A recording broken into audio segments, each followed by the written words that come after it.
Dapat nga bang bigyan ng kulay lahat ng bagay sa buhay?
Mababadyang hangin na nakapalibot sa'kin, tila may baywati.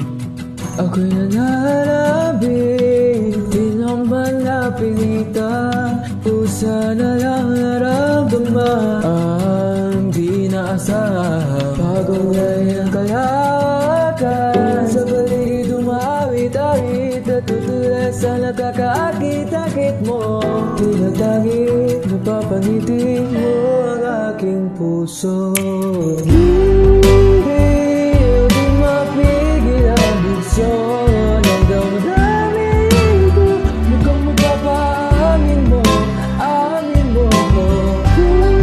Dahil nagpapaliwanag na sa'yo ang damdamin ko. Napatanto na gusto kita.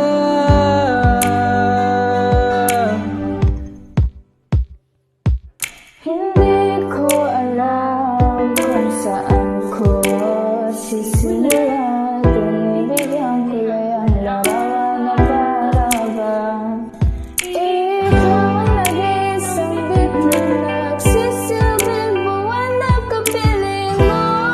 Sa likod ng mga ulan, tayo lamang ang tanging magkakanal. Ibig sa paligid umawit-awit, at tutulala sa nakakaakit-akit mo.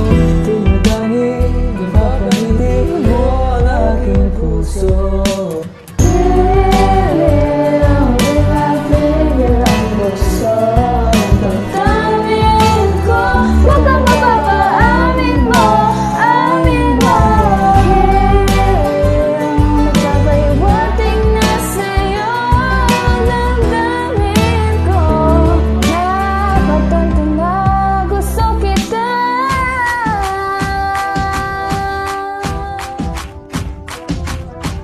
Ang salamang kang meron ka, binabalatan ang maika. Anong salamang kang meron ka, ako'y nabihag mo na.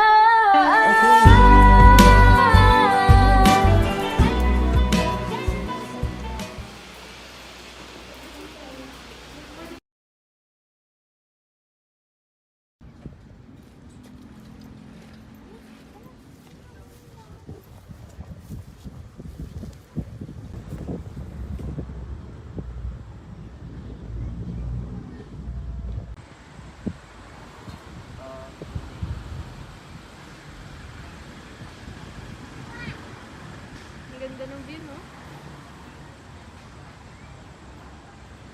Oo, ang ganda.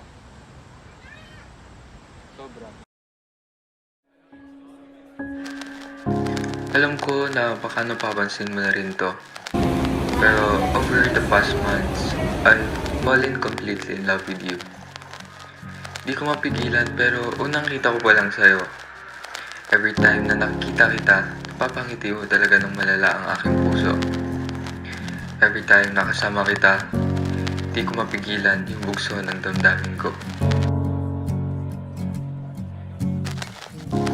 Wait, hindi ko alam kung saan ko sisimulan. Pero oo, for the past few months, ganun din nararamdaman ko sa'yo. For the past few months, Ikaw lang yung nag-iisang bituin. Bituin na nagbibigay ng kulay sa buhay ko. At At ngayon, gusto ko lang sabihin sa'yo na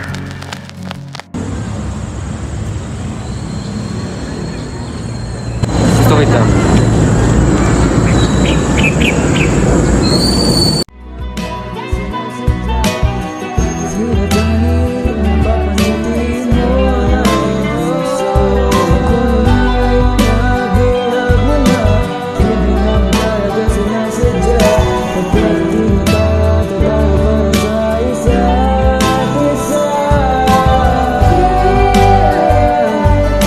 Buti na sa'yo. Damdamin ko. Damdamin ko.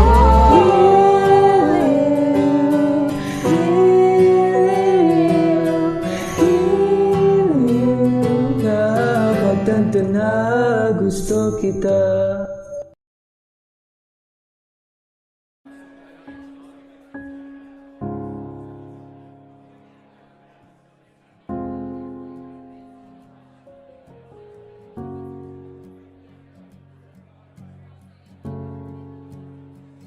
Natapos ang isa sa imahinasyon ng isang manunulat na palaging pinipiling lagyan ng kulay ang bawat bagay sa buhay.